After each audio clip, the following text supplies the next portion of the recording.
বিদেশে চাকরির প্রলোভন দেখিয়ে টাকা হাতিয়ে নেয়ায় অভিযুক্তকে ঘিরে ক্ষিপ্ত হয়ে ওঠেন ভুক্তভোগীরা।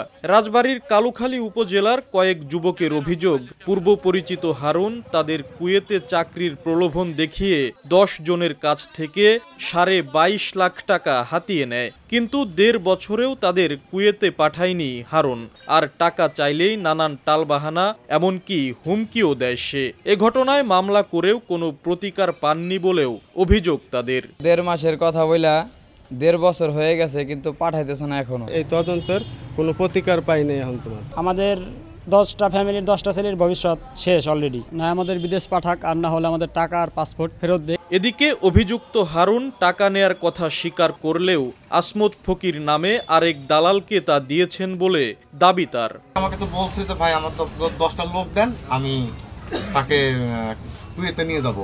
কত টাকা? 3.5 লাখ টাকা।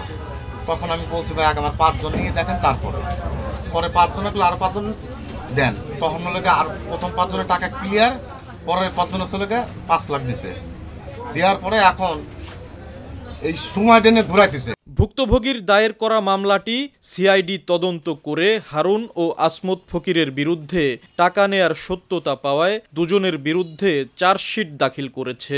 অনেকবার ডেকেছি, সে আসে নাই। যেহেতু তার অ্যাকাউন্টে টাকা গিয়েছে এবং হারুন সে টাকা নিয়েছে, সেজন্য আমরা দুজনকেই বিবাদী করে আমরা আদালতে চার্জশিট দাখিল করেছি।